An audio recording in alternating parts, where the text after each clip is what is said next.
Okay, well, as I was working out today and doing yard work and all that crap, shit, everything's falling. I was listening to Randy. I would say Ozzy, but I really don't listen. I try not to hear Ozzy at all and just concentrate on what Randy's doing and him. And so I decided, I'm going to go home and I'm going to pull out a couple of the V's.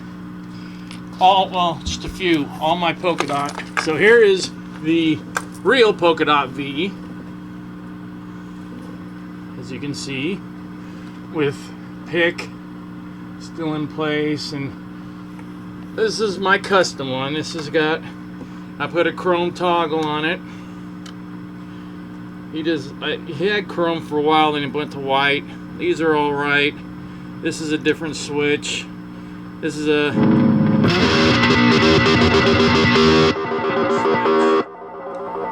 it's got the same pickup, but I got a Floyd Rose.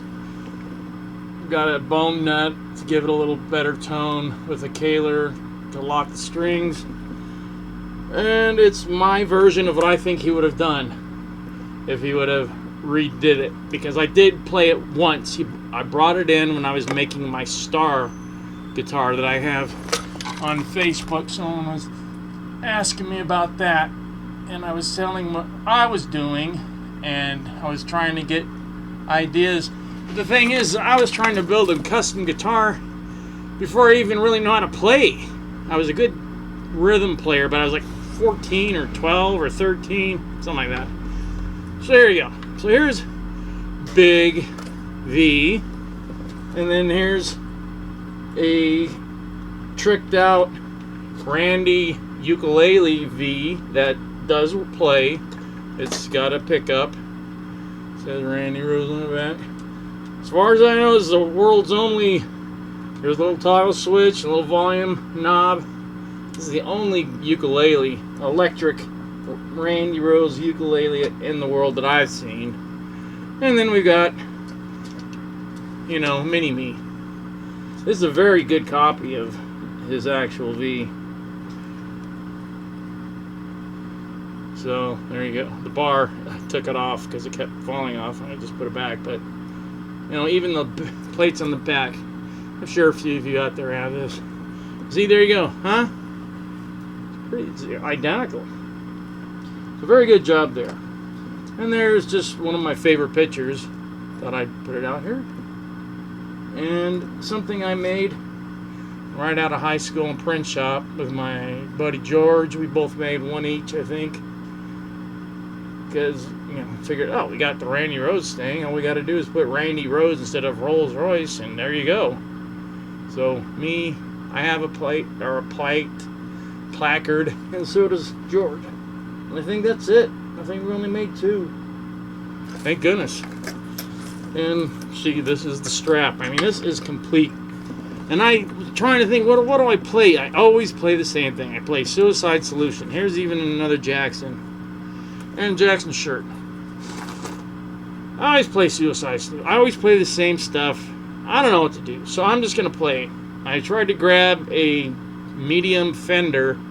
I grabbed a medium white pick like you usually used, but it's a Larry Larson pick. Check that out, friggin' Torgerson. You remember when I took lessons from Joe for a while, and I think you were already taken from Randy. If you did, I don't remember. Brent was the one that eventually just talking about, well, not talking, but seeing him play, and I'm like, this guy's progressing light years ahead of me. So I got to take lessons from that guy. So I did until he left, and then stopped with George Lynch and went back when Craig Collins Turner, and we actually became pretty good friends, even though he's I don't know what he does now, but he's obviously too busy to do certain things like call back. So there we go. That's my basic history on Randy.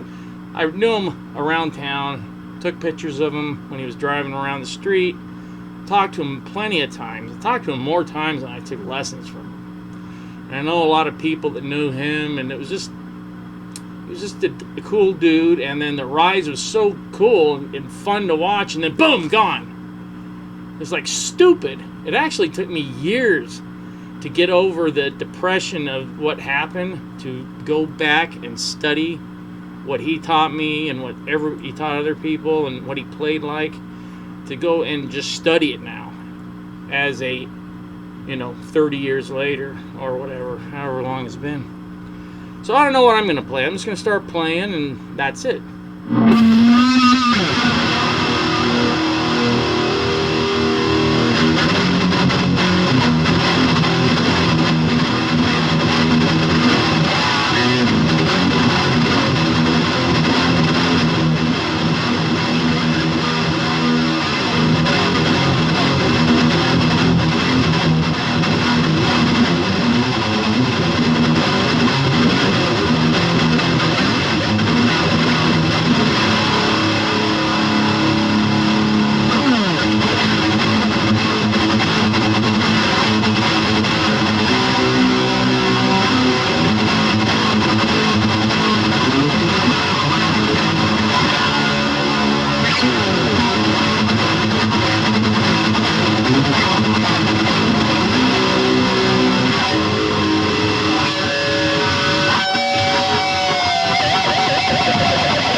I want to play, but I just can't play. I don't feel it. I'm trapped. Help me. Help me. All right. Bye-bye.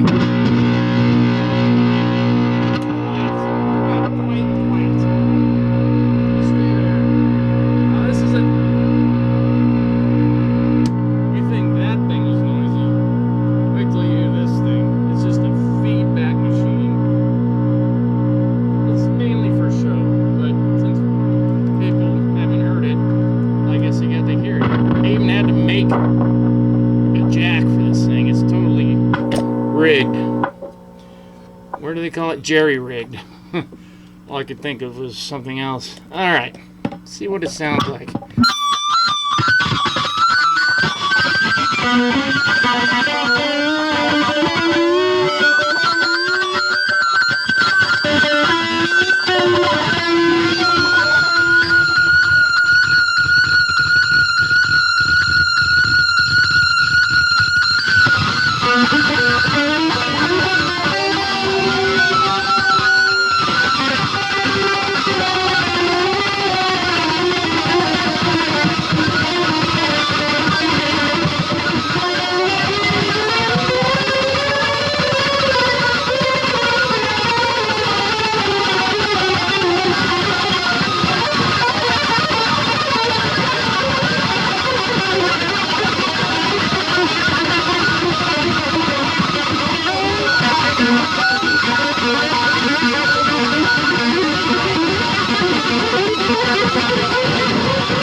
Can't do a very good Oz imitation. But as you can see, is pretty much for looks, and I could get a better pickup and I could really do this right, which I will at some point, but this is like the cheapest pickup. I jammed it on the bridge, drilled a hole in the side so it would come out here when I should have done it here because I could drill. I can still do that. I can plug this up like where I plugged that up and put it here. It doesn't really matter. I'm still the only one with a pretty cool polka dot ukulele, which is not tuned, as you could hear at all, if you could hear anything. So there you go. The real deal. This is the closest you'll get to ever touching his, I mean, play-wise and everything. Because I only had to touch it once. I brought my star in. He brought his. So it was 1979. As I was trying to figure out, I bought the body and the neck in 79. Put together, put a stupid bridge on it. Brought it there, unpainted, but strung up and ready to go with my pickups. He goes, that's a good start. I like that. Blah, blah, blah, blah, blah. But he'd already... Yeah, he was already... In fact, the Concorde was done at that point when I showed him. 179, it was when he came back, just before I went on the diary tour. That's when I said, can you bring in the polka? He didn't bring that in. He brought in his Les Paul all the time. But I begged him, can you bring that in just so I can compare to see? And he's like, really? And he's really a nice guy. The only time he would get mad is if you would like bug him to do stuff that it's proven. Because he never got mad at me until one time, and it happened with Craig too, because I would come in wasted. And they didn't like that, either of them, especially Craig, because I had PCP, and it was very bad, so all Craig did was talk me down the whole time. But Randy would do stuff where it wouldn't be a teaching at all, really, about learning guitar. It's like, I want to know what you did to this, and what you're doing with your new one, and what I'm doing. And I think he went, the Concorde is maple, if I'm not mistaken, and this is mahogany. This is not mahogany. This is basswood with a mahogany, maple mahogany, or not mahogany, but fretboard. But it's not a mahogany body. I wanted it to be more Van Halen sounding, and it is. There you go. So I touched it. I touched his plate, played his guitar, got the feel for it. This is as close, because I told you I had a Sandoval, I sold it. I got one of those GM. Those are very nice. But I'm like, I want something that I can play and that I don't feel like the Jackson one that I got, number 3 of the polka dot ones. I never play it because it's going up in value. I see them out there for $4 or $5 grand. But I've got number 3 with Ozzy, Dolores, and Rudy Sarzo signed on the back plates. And I'll probably get his family, just the sister, maybe Kelly, Doug, whatever, I don't know. And then that one is done. This one has no signatures. This is the only one that has no signatures. Every other Rhoads guitar I have, I get signed by one of the family members, just for the heck of it. Because it's really a tribute to their brother. So there you go. I wish I could have played something, but I don't know. I just can't really get into it. I can't think of what to play. So I'm going to wrap this. I'm going to do another take, but I don't want this to drag on too long. So I will see you in a minute.